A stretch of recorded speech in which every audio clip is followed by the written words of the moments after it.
Sir Revanth Reddy గారు చంద్రబాబు గారు డైరెక్షన్లో వర్క్ చేస్తున్నారు, చంద్రబాబు గారు మనుషుల్ని ఎక్కడ తెలంగాణలో కీ రోల్లో పెడుతున్నారు అని చెప్పేసి మాజీ ఎమ్మెల్సీ కవిత గారు అయితే విమర్శించడం జరిగింది సార్. మరి ఆమె యొక్క వాక్యాలు మనం ఏ విధంగా చూడొచ్చు సార్? నిన్న ఆమె ప్రెస్ మీట్ పెట్టి రేవంత్ రెడ్డి మీద, సీఎం రేవంత్ రెడ్డి మీద అనేక విమర్శలు చేసింది. అందులో ప్రధానమైనవి ఒకటి, రేవంత్ రెడ్డి రాష్ట్ర గీతం గురించి మాట్లాడే అర్హత రేవంత్ రెడ్డికి లేదు. ఆయన ఎప్పుడు కూడా జై తెలంగాణ అని కూడా ఆయన నోట్లో నుంచి రాలేదు. ఎప్పుడు కూడా ఆయనకి ఇప్పుడు వచ్చి రాష్ట్ర గీతం మేము పెట్టలేదని మా మీద విమర్శించే హక్కు ఆయనకి లేదు అన్నది ఒకటి.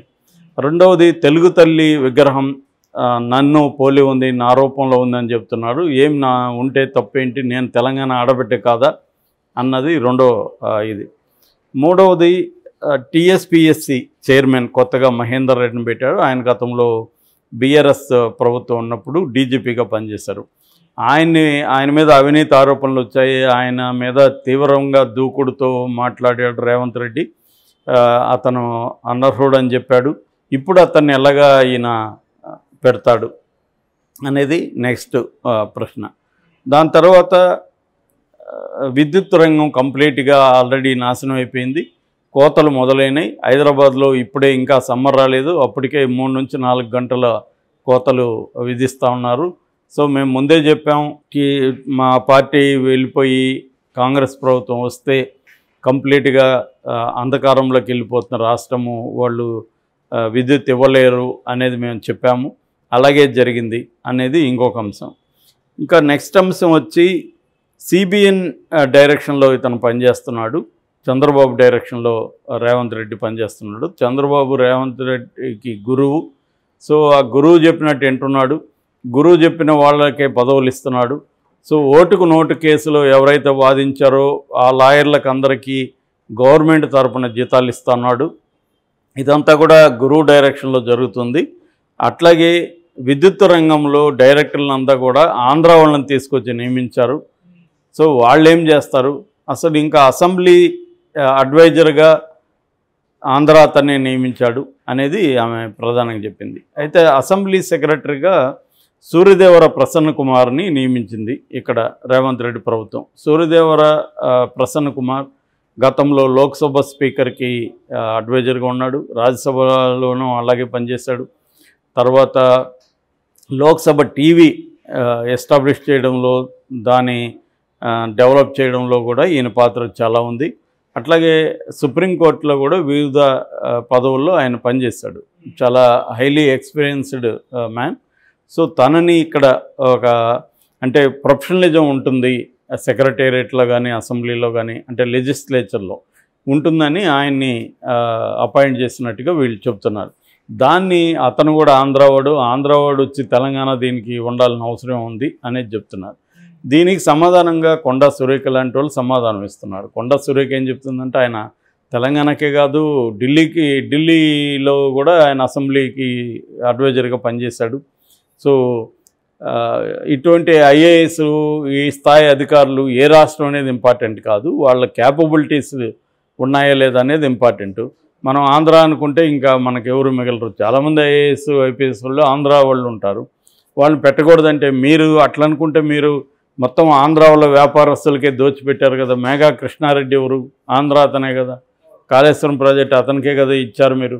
సో మీరు మాత్రం ఆంధ్ర దోపిడీదారులకంతా దోచిపెట్టారు. మేము ఐఏఎస్ ఆఫీసర్ని ఐపీఎస్ ఆఫీసర్ని ఆంధ్ర వాళ్ళని పెడితే మా మీద విమర్శలు చేస్తున్నావు అని ఆమె తీవ్రంగా ఇచ్చేసింది. అట్లాగే మహేందర్ రెడ్డి, మీరెందుకు మహేందర్ రెడ్డిని డీజీపీగా పెట్టారు, ఇప్పుడు మేము టీఎస్పీఎస్సీకి పెడితే ఆయన పదవి నుంచి తీసేసి ఆయన మీద సిట్టింగ్ జడ్జితో విచారణ జరిపించాలని అంటున్నారు అని ఆమె ఇచ్చేసింది. కవిత ఇంకొకటి కూడా మాట్లాడింది, అదేంటంటే రజనీ కుమార్ అనే ఆమెని టీఎస్పీఎస్సీ మెంబర్గా కూడా పెట్టారు. ఆమె కూడా చంద్రబాబు మనిషి. ఆమె గతంలో చంద్రబాబు దీంతో పనిచేసింది పార్టీలో. ఆమెను తీసుకొచ్చి ఇప్పుడు పెట్టారంటే క్లియర్గా చంద్రబాబు డైరెక్షన్లోనే చేస్తున్నాడు అనేది కవిత చెప్పింది.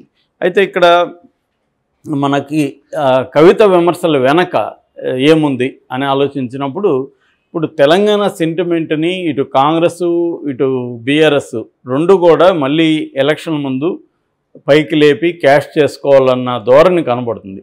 రేవంత్ రెడ్డి కూడా మొన్న తీసుకున్న క్యాబినెట్లో నిర్ణయాలన్నీ కూడా ఈ వైపుగా ఉన్నాయి, తెలంగాణ సెంటిమెంట్ని రగిలించే వైపుగా ఉన్నాయి.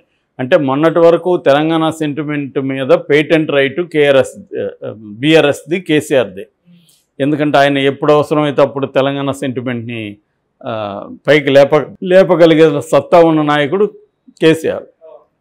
దాన్ని గుర్తించాడు రేవంత్ రెడ్డి. గుర్తించి ఇప్పుడు నీ వేలుతోని నీ కన్ను పొడుస్తా అన్న ఒక మెథడ్లో రేవంత్ రెడ్డి కూడా తెలంగాణ సెంటిమెంట్ని రగిలించే దానికోసం రకరకాల పద్ధతుల్లో ట్రై చేస్తున్నారు. అందులో ఒకటి ఏంటంటే తెలంగాణ గీతం పెట్టడం, తెలంగాణ తల్లి విగ్రహం కవితలాగా ఉంది కాబట్టి మార్చడం, తర్వాత ఈ KRMB Krishna river water management board ఏదైతే ఉందో, Krishna river water management board, ఆ బోర్డుకి కొన్ని ప్రాజెక్టులని, ఉమ్మడి ప్రాజెక్టులను అప్పగించారు. దాన్ని బీఆర్ఎస్ అప్పగించింది, కాంప్రమైజ్ అయిపోయాడు. కేసీఆర్ కాంప్రమైజ్ అయిపోయి జగన్తో కుమ్మక్కాయ చేశాడు. అందుకనే జగన్ అక్కడికి రాగలిగాడు, పోలీసులను పంపించగలిగాడు. ఇప్పుడు కాంగ్రెస్ ప్రభుత్వం ఉంది, ఇప్పుడు దమ్ముంటే జగన్ రమ్మను అనేది కూడా రెచ్చగొడుతున్నాడు. అంటే వాటర్ విషయంలో, తెలంగాణ సింబల్స్ విషయంలో, అట్లాగే తెలంగాణకు సంబంధించిన కోదండరామిరెడ్డి లాంటి వాళ్ళని పైకి తీసుకురావడం విషయంలో రేవంత్ రెడ్డి కూడా కేసీఆర్కి పోటీగా దీన్ని ఉపయోగించుకుంటున్నాడు, తెలంగాణ సెంటిమెంట్ని. ఈ కాంటెక్స్లో బీఆర్ఎస్ హుషారైంది. బీఆర్ఎస్ ఇది మా పేటెంట్ కదా తెలంగాణ సెంటిమెంట్ని, నువ్వెలా ఉపయోగించుకుంటావు అన్నట్టుగా బీఆర్ఎస్ కౌంటర్ అటాక్ మొదలుపెట్టింది. సో అందుకనే కేసీఆర్ కూడా రంగంలోకి దిగాడు. అసలు ఈ రేవంత్ రెడ్డికి అనుభవం లేదు, ఏమీ లేదు, వీళ్ళకి ఏం తెలియదు, ఇతను కేఆర్ఎంబికి ఇచ్చింది ఇతనే, ఇతను అలాగే ఇచ్చేస్తే మన రాష్ట్ర ప్రయోజనాలు సర్వనాశనం అయిపోతాయి. అందుకని అతను 13వ తేదీ నల్గొండలో పెద్ద బహిరంగ సభ ఏర్పాటు చేస్తున్నాడు. అట్లాగే ఆ నీటి పరివాహక ప్రాంతాల్లో ఎవరెవరు ఉన్నారో వాళ్ళందరితో కూడా సమావేశం అయ్యాడు కేసీఆర్.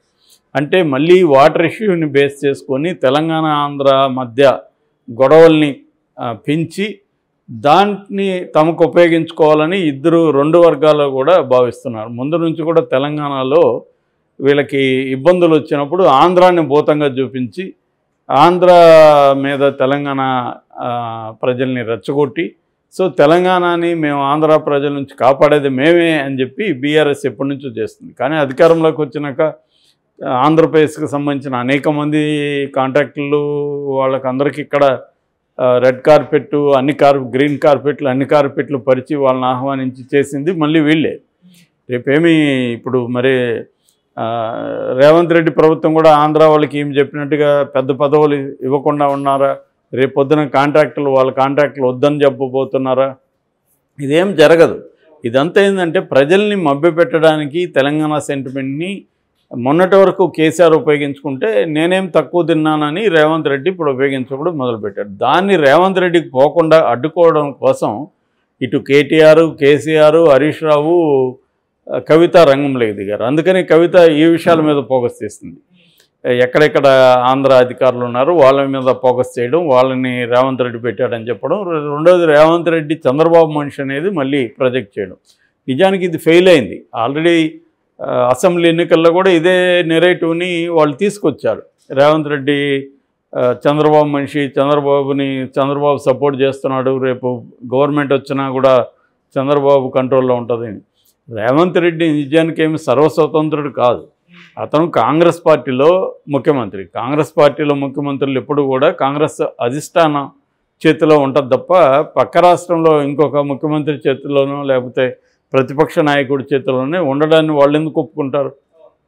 క్లియర్గా ఏంటంటే రేవంత్ రెడ్డి చేసే ఏ పని వెనకైనా కేంద్ర అధిష్టాన యొక్క ఆశీర్వాదాలు, వాళ్ళ ప్రయోజనాలే ఉంటాయి తప్ప రేవంత్ రెడ్డి సొంత ప్రయోజనాల కోసం ఎంతో కొంత అలో చేస్తారు కానీ మొత్తం పార్టీకే ఇబ్బంది వచ్చే విధంగా అలో చేయరు.